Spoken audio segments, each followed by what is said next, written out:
യുദ്ധഭൂമിയിൽ മാത്രമല്ല നയതന്ത്രത്തിലും ഇറാൻ ശക്തമാവുകയാണ്.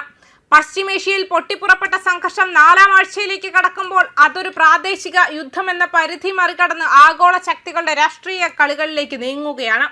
ഇറാനെതിരെ അമേരിക്കയും ഇസ്രായേലും തുടരുന്ന വ്യോമാക്രമണങ്ങൾ യുദ്ധത്തിന്റെ തീവ്രത വർദ്ധിപ്പിക്കുമ്പോൾ ഈ സംഘർഷം എണ്ണപ്പാതകളും അന്താരാഷ്ട്ര നയതന്ത്രവും ഉൾപ്പെടുന്ന വിപുലമായ ഭൂപ്രദേശത്തേക്ക് വ്യാപിക്കുകയാണ്.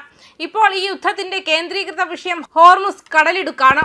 ലോകത്തിലെ ഏറ്റവും പ്രധാനപ്പെട്ട എണ്ണ ഗതാഗത പാതകളിലൊന്നായ ഈ കടലിടുക്ക് സുരക്ഷിതമാക്കുന്നത് ആഗോള സാമ്പത്തികത്തിനും ഊർജ്ജ സുരക്ഷയ്ക്കും നിർണായകമാണ്. ഇതിന്റെ പശ്ചാത്തലത്തിലാണ് പ്രസിഡന്റ് ഡൊണാൾഡ് ട്രംപ് നാറ്റോയും യൂറോപ്യൻ യൂണിയൻ സഖ്യകക്ഷികളുമായി സഹകരണം തേടിയത്. ഹോർമുസ് കടലിടുക്കിൽ സുരക്ഷ ഉറപ്പാക്കാൻ സഖ്യകക്ഷികളുടെ സഹായം അഭ്യർത്ഥിച്ചതോടെ ഈ യുദ്ധം ഇനി ഒറ്റപ്പെട്ട സൈനിക നീക്കമല്ലെന്നും മറിച്ചൊരു കൂട്ടായ്മയുടെ പരീക്ഷണവുമാണെന്ന സൂചനയാണ് ലഭിക്കുന്നത്. എന്നാൽ ഈ നീക്കങ്ങൾ ഇറാനിൽ നിന്നും കടുത്ത പ്രതികരണമാണ് ഏറ്റുവാങ്ങിയത്. അമേരിക്കയുടെ ഈ അഭ്യർത്ഥനയെ ഇറാൻ തുറന്നു പറഞ്ഞ് പരിഹസിച്ചു. പ്രത്യേകിച്ചും ട്രംപ് മുൻപ് യൂറോപ്യൻ യൂണിയനെ ഭീഷണിപ്പെടുത്തിയതും പിന്നീട് അതേ കൂട്ടായ്മയുടെ സഹായം അഭ്യർത്ഥിച്ചതുമാണ് ഇറാൻ ചൂണ്ടിക്കാണിച്ചത്. ആദ്യം ഭീഷണി, പിന്നെ യാചനം എന്ന നിലപാടാണ് അമേരിക്ക സ്വീകരിക്കുന്നതെന്ന് ഇറാനിയൻ വക്താവ് ആരോപിച്ചു. ഇറാന്റെ പ്രതികരണത്തിൽ ശ്രദ്ധേയമായ മറ്റൊരു ഘടകം ഗ്രീൻലാൻഡിനെ കുറിച്ചുള്ള പരാമർശങ്ങളാണ്. നിങ്ങൾക്ക് നിങ്ങളുടെ ഗ്രീൻലാൻഡ് സംരക്ഷിക്കാൻ കഴിയുന്നില്ലെങ്കിൽ ഞങ്ങൾ സംരക്ഷിക്കാൻ തയ്യാറാണെന്ന ഇറാന്റെ പരാമർശം യുദ്ധം സൈനിക രംഗത്ത് മാത്രമല്ല നയതന്ത്രപരമായ പരിഹാസങ്ങളുടെയും വാക്കുതർക്കങ്ങളുടെയും വേദിയിലും ശക്തമായി നടക്കുന്നതിന്റെ തെളിവാണ്. ഈ പ്രസ്താവനയിലൂടെ ഇറാൻ അമേരിക്കയുടെ രാഷ്ട്രീയ നിലപാടുകൾക്കെതിരെ ഒരു ശക്തമായ പ്രചാരണ ആയുധം ഉപയോഗിച്ചിരിക്കുകയാണ്. ഗ്രീൻലാൻഡ് വിഷയത്തിൽ അമേരിക്കയും ഡെൻമാർക്കും തമ്മിലുള്ള സംഘർഷം ഇതിനകം തന്നെ വലിയ വിവാദങ്ങൾക്ക് വഴിവെച്ചിരുന്നു. 2026 തുടക്കത്തിൽ ഗ്രീൻലാൻഡ് അമേരിക്കയുടെ നിയന്ത്രണത്തിലാക്കാനുള്ള ട്രംപിന്റെ പരസ്യമായ അവകാശവാദങ്ങൾ അന്താരാഷ്ട്ര തലത്തിൽ വലിയ വിമർശനങ്ങൾക്കും ആശങ്കകൾക്കും ഇടയാക്കി. ഇതോടെ അമേരിക്ക ഡെൻമാർക്ക് ബന്ധം ചരിത്രപരമായി ഏറ്റവും താഴ്ന്ന നിലയിലേക്ക് പതിച്ചു. ഈ സാഹചര്യത്തിൽ ലോക സാമ്പത്തിക ഫോറത്തിന്റെ ദാവോസ് യോഗം ഒരു നിർണായക വഴിത്തിരിവായി മാറി.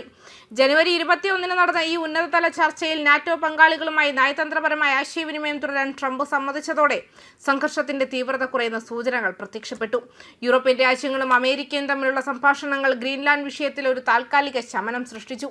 എന്നിരുന്നാലും ഈ ശമനം സ്ഥിരതയുള്ളതല്ലെന്ന് ഡെൻമാർക്ക് വിദേശകാര്യമന്ത്രി മുന്നറിയിപ്പ് നൽകി. ഫെബ്രുവരി 7 നടത്തിയ പ്രസ്താവനയിൽ നിലവിലെ സ്ഥിതി മുമ്പത്തേക്കാൾ മെച്ചപ്പെട്ടതാണെങ്കിലും പ്രതിസന്ധി പൂർണ്ണമായും അവസാനിച്ചിട്ടില്ലെന്നും അദ്ദേഹം വ്യക്തമാക്കി. നമ്മൾ പ്രതിസന്ധിയിൽ നിന്നും മുക്തരായിട്ടില്ല എന്ന അദ്ദേഹത്തിന്റെ വാക്കുകൾ പ്രശ്നം ഇപ്പോഴും പരിഹാരമില്ലാതെ തുടരുന്നതിന്റെ സൂചനയാണ്.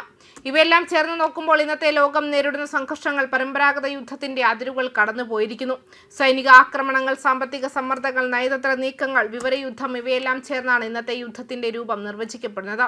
ഹോർമുസ് കടലിടുക്കിലെ സുരക്ഷ മുതൽ ഗ്രീൻലാൻഡിന്റെ ഭാവി വരെ ലോകത്തിന്റെ വിവിധ ഭാഗങ്ങളിൽ നടക്കുന്ന സംഭവങ്ങൾ പരസ്പരം ബന്ധപ്പെട്ടവയാണ്. ഇറാനും അമേരിക്കയും തമ്മിലുള്ള സംഘർഷം, ഇസ്രായേലിന്റെ പങ്കാളിത്തം, യൂറോപ്യൻ യൂണിയന്റെ നിലപാട്, നാറ്റോയുടെ ഇടപെടൽ ഇവയെല്ലാം ചേർന്നപ്പോൾ ഒരു വലിയ ആഗോള രാഷ്ട്രീയ കളിയുടെ ചിത്രമാണ് നമുക്ക് മുന്നിൽ പ്രത്യക്ഷപ്പെടുന്നത്. ഓരോ നീക്കവും മറ്റൊരു പ്രതികരണത്തിന് വഴിയൊരുക്കുന്നു. ഓരോ പ്രസ്താവനയും പുതിയ വിവാദങ്ങൾക്ക് തുടക്കമിടുന്നു.